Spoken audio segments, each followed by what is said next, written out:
Ce qui est sacré, ne le donnez pas aux chiens.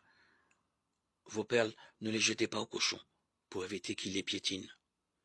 Puis, il se retourne pour vous déchirer. Demandez, vous obtiendrez, cherchez, vous trouverez. Frappez, la porte vous sera ouverte. Celui qui demande reçoit. Celui qui cherche trouve, et pour celui qui frappe, la porte s'ouvrira. Lequel d'entre vous donnerait une pierre à son fils qui lui demande du pain, ou un serpent quand il lui demande un poisson? Si donc, vous qui êtes mauvais, vous savez donner de bonnes choses à vos enfants, combien plus votre Père qui est aux cieux donnera-t-il de bonnes choses à ceux qui les lui demandent? Donc tout ce que vous voudriez que les autres fassent pour vous, faites-le pour eux. Vous aussi. Voilà ce que dit toute l'Écriture, la loi et les prophètes. Matthieu 7, 6, 12. En ces jours-là paraît Jean le Baptiste, qui proclame dans le désert de Judée: convertissez-vous car le royaume des cieux est tout proche. Jean est celui qui désignait la parole transmise par le prophète Isaïe. À travers le désert, une voix crie: préparez le chemin du Seigneur, aplanissez sa route. Jean portait un vêtement de poil de chameau et une ceinture de cuir autour des reins. Il se nourrissait de sauterelles et de miel sauvage. Alors Jérusalem, toute la Judée et toute la région du Jourdain venaient à lui, et ils se faisaient baptiser par lui dans le Jourdain en reconnaissant leurs péchés. Voyant des pharisiens et des sadducéens venir en grand nombre à ce baptême, il leur dit: engeance de vipères, qui vous a appris à fuir la colère qui vient? Produisez donc un fruit qui exprime votre conversion. Et n'allez pas dire en vous-même: nous avons Abraham pour père, car je vous le dis avec les pierres que voici, Dieu peut faire surgir des enfants à Abraham.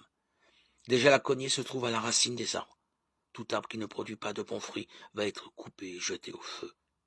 Moi je vous baptise dans l'eau pour vous amener à la conversion, mais celui qui vient derrière moi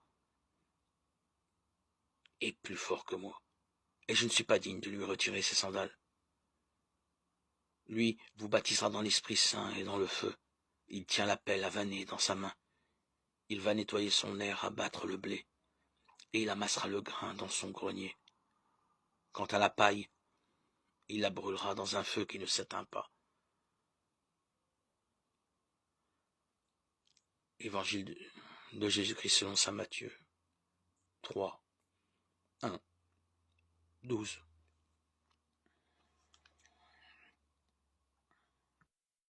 Si Jésus mange avec les pécheurs, c'est qu'en sa personne, l'aurore des temps eschatologiques se lève, et que la distinction entre les justes et les pécheurs, entre le pur et l'impur, est désormais périmée. Mais ici encore, toute cette activité ne prend sens que pour ceux qui comprennent les signes des temps, c'est-à-dire pour ceux qui voient dans l'activité de Jésus et de ses disciples un signe prophétique de la venue du royaume, d'une réalité si nouvelle qu'elle met radicalement en cause le monde ancien, comme le vin nouveau fait craquer les vieilles outres. Marc 2, 21, 22. Ah, qu'il est déroutant ce Christ. Son attitude met en question tous ceux qui, dans la conscience de leur dignité de membres du peuple de Dieu, refusent de se commettre avec les pécheurs. Il n'hésite pas à bouleverser les coutumes, provoquant outrageusement les pharisiens en guérissant un homme à la main desséchée le jour du sabbat. Marc 3, 1, 6. Il situe toute chose par rapport à la vérité, par rapport à l'absolu du mystère de Dieu, sans faire exception de personne. Et voilà que la rupture se produit. Contestés jusqu'au profond de leur être, les pharisiens n'en ont qu'une issue: réviser leur position ou se fermer. Jésus oriente sans cesse vers celui qui est l'inspirateur de sa gratuité, auquel il renvoie toujours, mais de façon très mystérieuse: Dieu. Il se contente en effet d'agir. Il n'explique jamais en clair le pourquoi de son action, et c'est ainsi qu'il scandalise ceux qui n'en perçoivent pas l'origine eschatologique. Dès lors, la source des quiproquos apparaît nettement. Si le lieu d'où Jésus agit et d'où il parle est plus ou moins pressenti dans la clarté de Dieu, tout s'illumine. On s'en remet à lui, et alors commence une longue marche pour la compréhension de son mystère. Mais si le lieu d'où Jésus agit et d'où il parle échappe à ses auditeurs, tout devient énigmatique. On bute contre lui, et c'est le scandale, dont l'évangéliste Jean témoigne avec plus d'éclat encore que les autres évangiles. La foi est le moyen de posséder déjà ce qu'on espère, et de connaître des réalités qu'on ne voit pas. Et quand l'Écriture rend témoignage aux anciens, c'est à cause de leur foi. Grâce à la foi, nous comprenons que les mondes ont été organisés par la parole de Dieu, si bien que l'univers visible provient de ce qui n'apparaît pas au regard. Grâce à la foi, Abel offrit à Dieu un sacrifice meilleur que celui de Caïn. À cause de sa foi, il fut déclaré juste. Dieu lui-même rendait ainsi témoignage à ses offrandes. À cause de sa foi, bien qu'il soit mort, il parle toujours. Grâce à la foi, Enoch fut enlevé de ce monde, et il ne connut pas la mort. Personne ne le retrouva parce que Dieu l'avait enlevé. L'Écriture témoigne en effet qu'avant d'être enlevé, il était agréable à Dieu.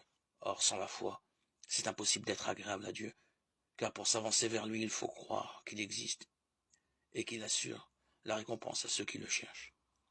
Grâce à la foi, Noé, averti de ce qu'on ne voyait pas encore, prit au sérieux la parole de Dieu.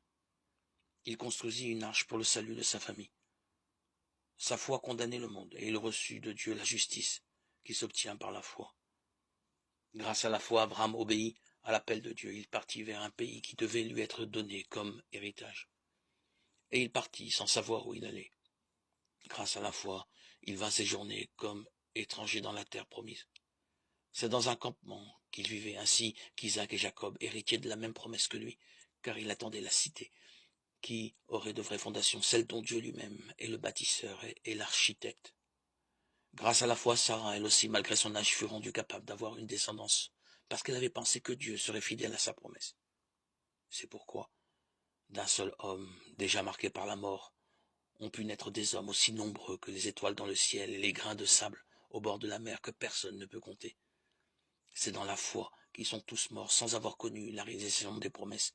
Mais il l'avait vu et salué de loin, affirmant que sur la terre, ils étaient des étrangers, des voyageurs. On parlait ainsi. C'était montré clairement qu'on est à la recherche d'une patrie.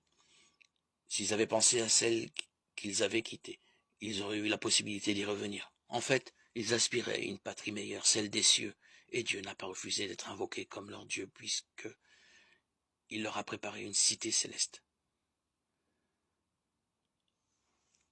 Lettre aux Hébreux 11, 1, 16.